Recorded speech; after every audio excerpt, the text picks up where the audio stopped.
그러니까 기원전 1446년에 모세가 처음 모세오경을 기록한 후에 AD 90년경에, 91년, 92년경에 요한계시록이 마지막으로 기록됐으니까 1500년이 넘죠.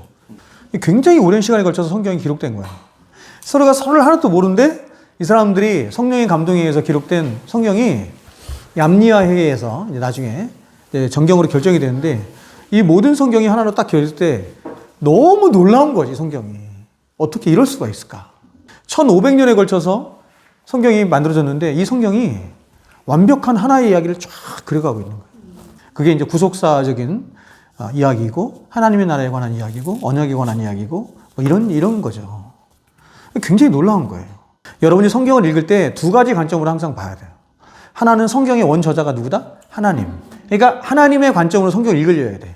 그러니까 하나님이 이 성경을 쓰실 때 어떤 목적을 가지고 썼단 말이에요. 그래서 하나님의 관점으로 성경을 읽어야 돼. 이야기는 뭐냐면 성경을 하나의 이야기로 봐야 된다, 이런 뜻이야. 하나의 이야기를 보고 모든 이야기 속에 하나님이 말씀하고 싶어하는 뭐가 들어있다? 교리가 들어있다.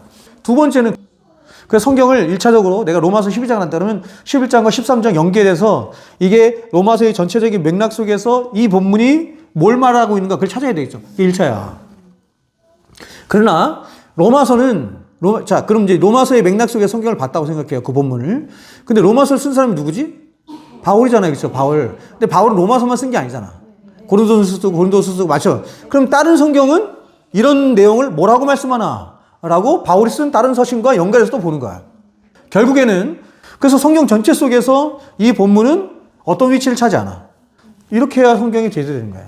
그래서 이런 성경신학적이고 조직신학적인 교리적인 맥락에서 본문을 봐서 그 본문을 하나님이 말씀하신 의도대로 설교하는 것을 강해설교라고 하는 거야. 그러니까 강해설교를 사람들이 많이 오해를 하고 해요. 목사들이. 강해설교는 그냥 창세기 1장, 2장, 3장, 4장 이걸 강해설교라고 하는 게 아니에요.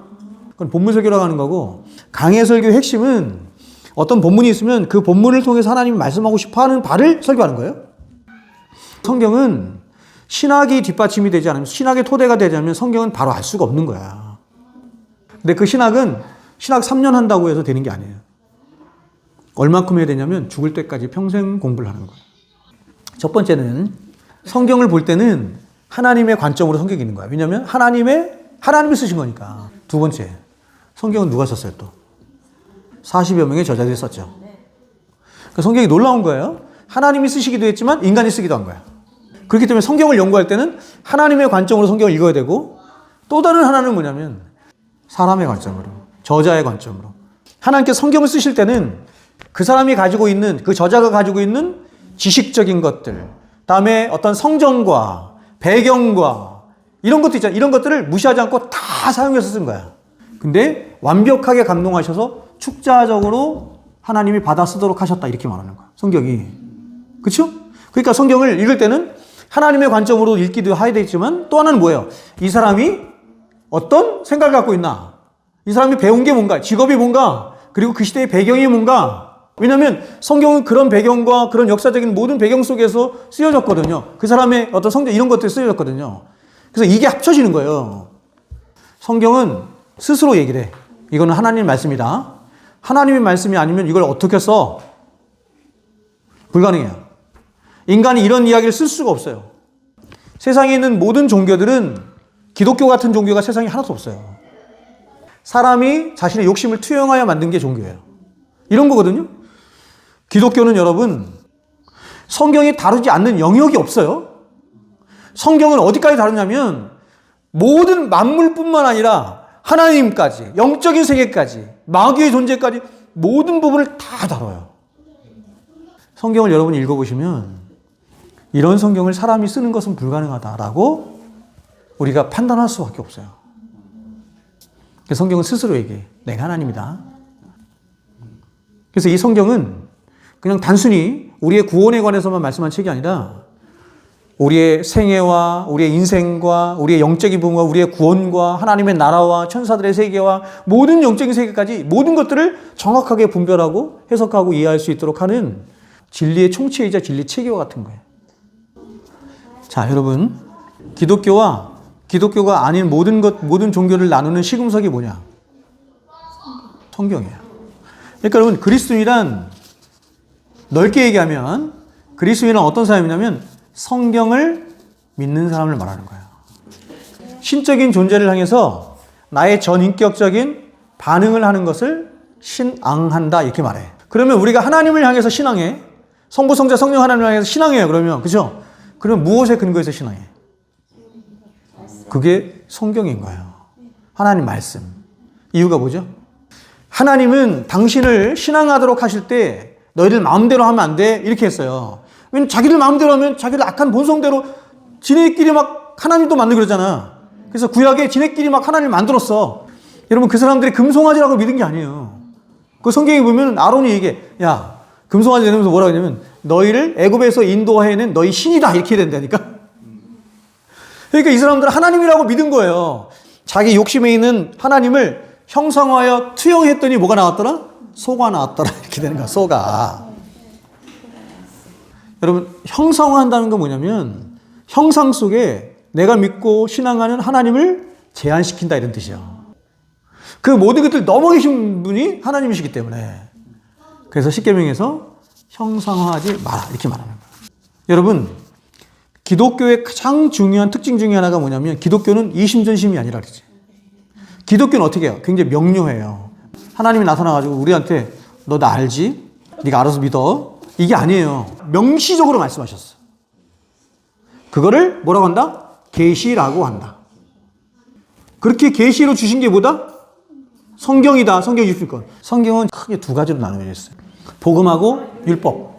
교리와 윤리 이렇게 되어 있는 거야. 교리, 복음은 뭐냐면 우리가 믿어야 할 거를 말하는 거야. 그래서 우리가 믿어야 할 게 성경에 꽉 차 있어. 그래서 이 성경을 너무 많잖아. 믿어야 할 게. 그래서 이것을 우리가 믿어야 할 핵심적인 것을 우리 믿음의 선조들이 12가지로 추격한 거야. 그게 뭐다? 사도신경이다. 사도신경이다. 그런데 12가지 신조 중에서 무려 6가지가 누구에 대한 신앙 고백이다? 예수님에 대한 신앙 고백이다. 그게 기독교의 구원론의 핵심이 예수에 있기 때문에 그래요. 자, 이 두 가지, 예수님이 누구이신가? 예수님이 무엇을 하셨나에 왜 신앙 고백의 핵심을 여기에 두 개를 두었죠? 자, 보세요. 6가지 신앙 고백 중에서 예수님 6가지 신앙 고백이 있어서 첫 번째는 예수님의 인격에 대한 신앙 고백이고 5번째는 그 예수님이 우리를 위해서 뭘 하셨나를 신앙 고백하는 거예요. 그럼 왜 이 두 가지만 얘기했어요? 예수님이 누구이신가와 예수님이 무엇을 하셨나가 우리의 구원과 직접 연관되는 거예요.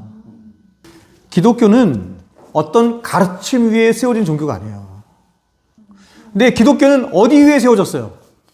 예수 그리스도의 인격과 그분의 일하심 위에 세워진 거야. 이 두 가지를 얘기하는 거야.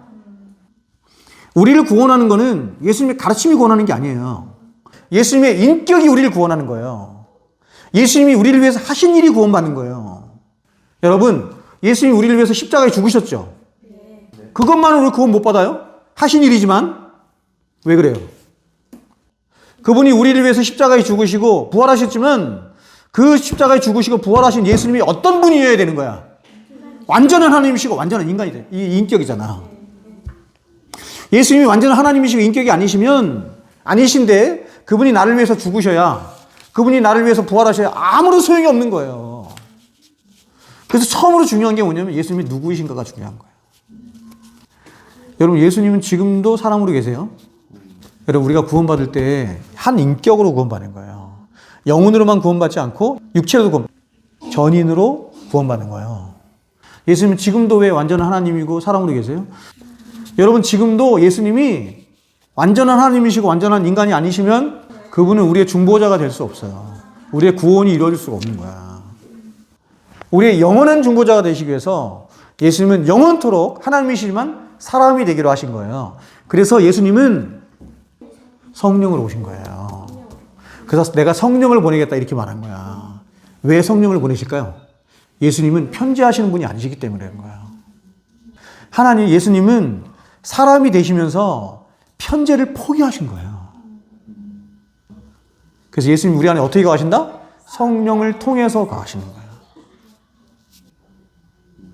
예수님이 단지 33년 동안만 하나님과 사람으로 계신 게 아니에요. 그래서 부활하실 때도, 예수님 부활하실 때도 영으로만 부활하신 것이 아니라 영과 육체가 함께 있는 완전한 인격체로, 더 나아가서 하나님이시요 인간이 되신 그 완전한 부활체로 부활하신 거예요. 그래서 요한일서 3장 2절에 우리에게 이렇게 말하는 거예요. 우리가 그와 같을 줄을 아는 것은 이렇게 말하는 거예요. 말씀이 어떻게 된다? 우리도 예수님처럼 돼. 그래서 그분을 뭐라고 한다? 부활의 첫 열매다. 이렇게 첫 열매. 우리가 구원받는 것은 어떻게 구원받냐면 예수님의 인격과 내가 하나가 되는 거야. 예수님이 십자가에 죽으셨다라고 부활하신 것은 뭐냐면 그분이 나와 연합함을 말하는 거야. 연합됨을. 예수님의 인격과 연합되고 더 나아가서 예수님이 하신 일과 연합이 되는 거야. 그래서 예수님이 십자가에 죽으셨어요. 하신 일이죠? 나도 십자가에 죽게 된 거야. 예수님이 부활하셨어요? 그럼 나도 부활하게 된 거야. 그래서 여호수아가 누구를 상징하는 거야? 누구를 예표하는 거야? 예수를 예표하는 거야. 이스라엘 백성들이 가나안 땅에 들어갈 때 누구를 앞세워서 들어가? 여호수아 앞세워서 들어가잖아. 민수기의 맨 앞에 보면 인구 조사를 내. 그래서 인구를 조사를 내. 60만 얼마야? 몇 천이야? 근데 다 민수기가 끝나고 나서 그러면 여러분 끝나고 나서라는 얘기는 뭐냐면 민수기는 광야에서 있었던 일을 다룬 거예요. 역사적인 사실을. 그럼 광야에서 있었던 일을 다 다루고 나서 맨 마지막에 인구 조사를 또 해. 근데 그 숫자가 60만 몇 천이야. 거의 똑같아. 뭐 말하고 싶은 거예요? 민수기가 말하고 싶은 핵심이 뭐예요? 여기서도 십계명을 말씀하고 여기서 십계명을 말씀하고 여기는 1세대고 여기는 2세대야. 사람들이 다 죽었어. 광야에서. 광야에서 다 죽은 거야. 광야는 뭐 하는 곳이다? 죽는 곳이야. 광야에서 야곱의 옛 성품이 다 죽는 거야. 그리고 이스라엘이 되는 거야. 이스라엘이 돼서 누가 앞세워서 천국 가냐면 여호수아 앞세워서 예수 앞세워서. 그러면 이 광야에서 이스라엘 백성들 살 때 어떻게 사느냐? 광야는 어떻게 살아야 살 수 있지? 어떻게 살아야 내 자아가 죽고 어떻게 살아야 그렇죠? 하나님의 거룩한 백성으로 빚어져 가지? 그럼 광야에는 뭐가 놓여져 있길래 사람들이 그렇게 심판이 있고 고난이 있고 아픔과 눈물이 있는데 그렇게 하나님의 거룩한 백성으로 지어져 갈까요? 예수야, 예수. 그 광야 가운데 있었던 모든 사건들 다 뭐 하는 거예요? 예수 형상한 거예요. 예수 말하는 거야. 그래서 이거를 요한복음에서 예수님이 풀어주시는 거예요. 너희들 광야에서 뭐 했지? 그거 나 얘기하는 거다. 그래서 예수님이 가장 생각나는 게 여러분 뭐예요? 나는 생명의 떡이다. 너희 조상들이 그 광야에서 만나 먹었지? 그거 나 얘기하는 거야. 내가 진짜 만나거든. 그러니까 여러분 이미 구약에서부터 다 누구만 얘기했더라? 예수만 얘기했더라. 특별히 광야에서 다 예수야. 그러니까 여러분 이스라엘 백성들이 어떻게 그 거친 광야를 더 건널 수 있었느냐? 예수 먹고 예수 마시고 예수 앞세워서 예수 그늘 아래서 예수 쉬다가 그렇게 건너는 거야. 우리 인생이 똑같아. 여러분 우리의 인생도 누구의 이야기다? 하나님의 이야기예요. 내가 주체자가 아니에요. 우리 인생에 누가 개입했다? 하나님이 개입하신 거야. 그래서 띠띠우셔서 네가 원치 아니하는 곳을 내가 데려가리라. 근데 원치 않은 곳이 어디예요? 데려가리라. 베드로 어디에 데려갔어? 순교의 잔으로 데려갔네? 근데 그거를 뭐라 그래? 하나님 복이라 그래. 여러분 하나님이 가라 한 곳에 항상 복만 있지 않아요? 근데 그게 진짜 복이에요. 우리 인생은 그거 배우다 가는 겁니다. 예수, 오직 예수. 그리스도라는 말은 예수님이 직분을 감당하신 걸 말하는 거예요. 자, 메시아, 구원자라는 뜻이죠? 신약적인 말로는 뭐예요? 그리스도예요. 근데 이게 직분이 똑같아. 구약적인 것도 신약적인 것도 똑같아요. 그리스도의 3대 직분이 뭐냐면 왕과 제사장과 선지자예요. 이 3대 직분이 뭔데요? 중보자니까요. 중보자. 여호와 하나님과 동치어가 뭐냐면 나는 아브라함의 하나님, 이삭의 하나님, 야곱의 하나님이에요. 언약의 하나님. 그래서 여러분 여호와라는 뜻은 뭐냐면 나는 너와 함께 할 거야. 너를 사랑해. 너를 반드시 지킬 거야. 구원할 거야. 여러분 순교자들이나 이런 사람들이 순교회장으로 끌려갈 때 잠자다가 어떤 본 환상이나 꿈이나 이런 것 때문에 그 사람들이 끌려갔을 것 같아요? 그 사람들이 순교 현장으로 끌려간 가장 핵심적인 이유는 뭐냐면 도저히 어떤 것으로도 거부할 수 없는 진리가 자신 안에 있기 때문인 거예요. 기독교 신앙은 삼위일체로부터 온 거야. 그 삼위일체의 존재 방식이 너무너무 아름답고 고결하고 그분들의 기본적인 상대방, 서로를 향한 존재 방식이 뭐냐면 사랑이에요, 사랑. 아가페의 사랑. 그걸 그대로 갖고 온 게 뭐냐면 기독교 신앙이에요.